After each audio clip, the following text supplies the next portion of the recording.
Perret, je suis passé du statut de repreneur à celui de chef d'entreprise il y a 3 semaines.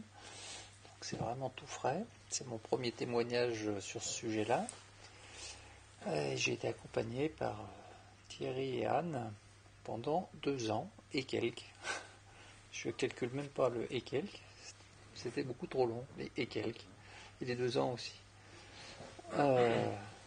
Donc un parcours de repreneur long, même si mon projet, ça faisait longtemps que j'en avais envie. Et donc j'ai rencontré à peu près, bon, même Thierry a cité au moins un exemple d'échec dans la reprise. Mais j'en ai eu un bon nombre, j'ai eu ma dose, c'est sûr.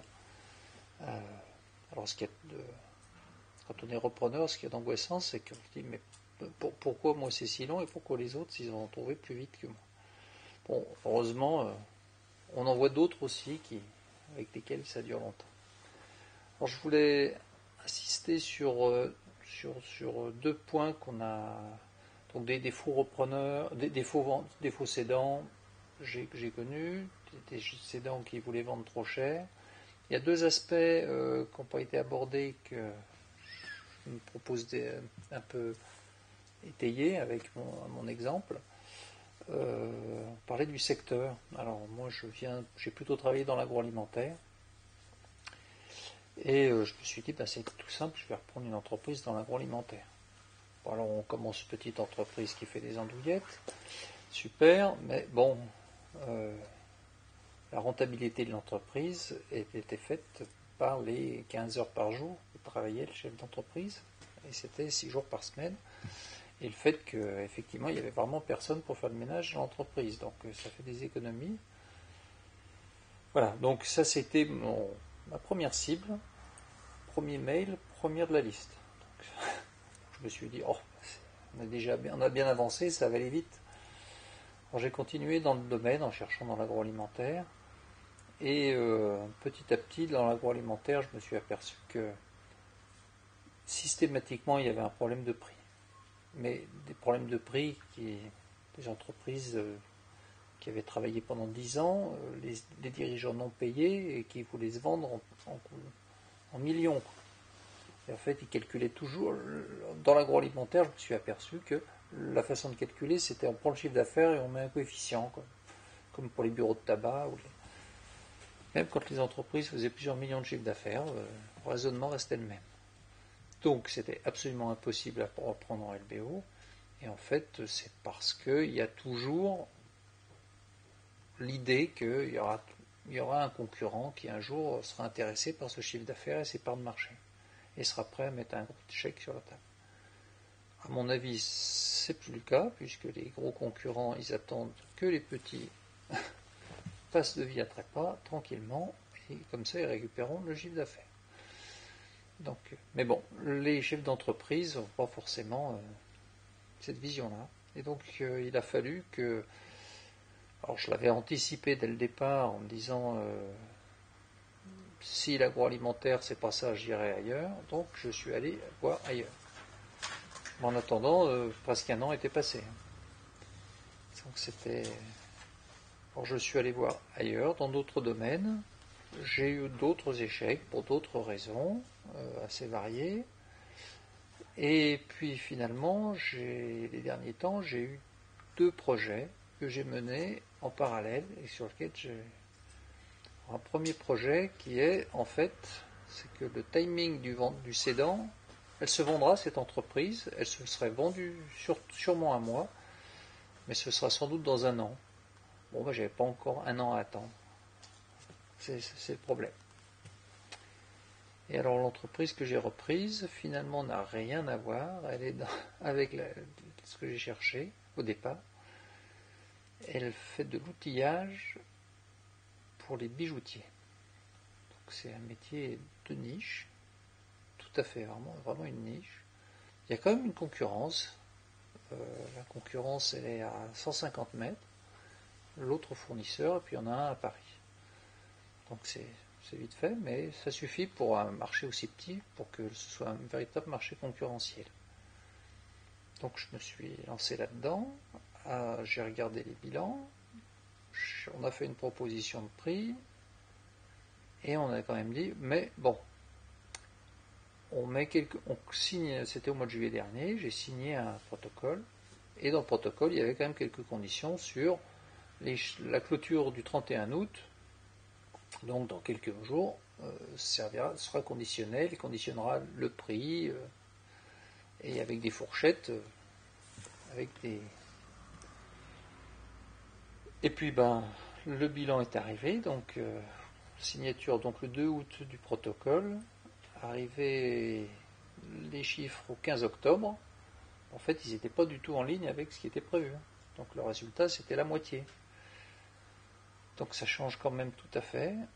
Le business plan, donc gros doute, et discussion avec le cédant. Donc une discussion qui a été longue, un peu difficile, parce qu'on n'a pas envie de se mettre le cédant à dos, parce qu'on se dit je ne veux pas le vexer, parce qu'il vendra au suivant. C'est une négociation qui n'est pas facile à faire. Et puis ensuite, avec le business plan, je suis arrivé à une diminution du prix de cession, un peu limite quand même, et je suis parti avec un premier montage voir les banques. Et là, les banques, pas de réponse. Alors ça, c'est très mauvais signe. Si la banque ne répond pas dans les 8-10 jours, c'est très mauvais signe. Donc j'ai modifié mon business plan, mon plan de financement, en allant chercher un peu plus de capital. Et en fait, un conseil, c'est un mauvais plan.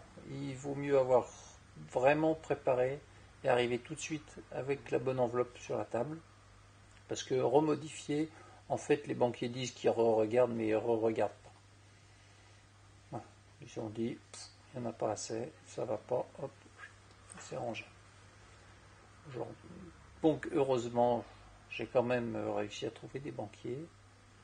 Et donc, on peut dire que j'ai finalement bouclé ma reprise après 2 retournements. Un premier retournement, j'ai changé de secteur de recherche, et deuxièmement, j'ai changé de montage financier. Voilà. Et alors, depuis 3 semaines, je suis dans mon entreprise. Je suis totalement noyé parce que c'est extrêmement technique. Et je suis noyé. En plus, évidemment, c'est tout là. Le mot que j'entends. Ouais, mais c'est jamais arrivé avant. Ouais, on a l'impression que depuis qu'on est là, on est le chat noir. Mais j'ai quand même quelques difficultés bien précises qui sont compliquées. Mais c'est des difficultés pour l'instant techniques. Bien évidemment, pour mettre dans l'ambiance, arrive le temps. J'ai signé le 24 mars. Donc le 31 mars, j'avais le chiffre d'affaires du mois de mars. Le mois de mars de cette année est le plus mauvais que l'entreprise ait jamais fait historiquement. Le plus mauvais mois tout court, historique. À part le mois d'août où l'entreprise est fermée. Et encore l'année dernière, le mois d'août c'était fermé, mais le chiffre d'affaires était supérieur, pour dire. Donc voilà, c'était c'est les bonnes surprises à l'arrivée. Donc il faut s'attendre que de toute façon l'atterrissage c'est turbulent. Bon, ça m'empêche pas de me lever le matin avec bonheur et d'y aller. Et effectivement, le plus important, c'est d'abord de s'attacher et d'arriver à vraiment créer une sauce avec une bonne ambiance avec l'équipe. Ce qui n'est pas forcément évident de se positionner, enfin pour moi en tout cas, ce qui est plus compliqué pour moi, c'est de me positionner en chef d'entreprise dans une entreprise où on ne comprend strictement rien. Voilà. Donc c'est très difficile d'aller vendre à des gens qui posent des questions en disant est-ce que vous avez ça, on ne comprend même pas le produit qu'ils demandent. Et pourtant, je croyais avoir potassé le catalogue, connaître tout le nom des outils, Et ensuite, je dis, si on est sur place, parce que cette semaine on est en porte ouverte, donc il y a plein de gens qui viennent et qui regardent l'outillage et qui demandent où c'est ça. Oui, on en a. Où? Je ne sais pas. dans un tiroir, mais on a 6500 références. Donc il y a des tas de tiroirs, il faut trouver le bon tiroir. On est tout le temps en train de demander. Voilà. Mais c'est pas grave.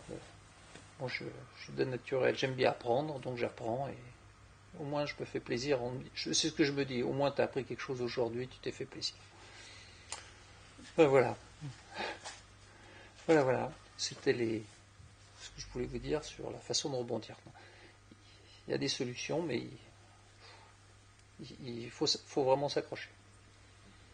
Voilà.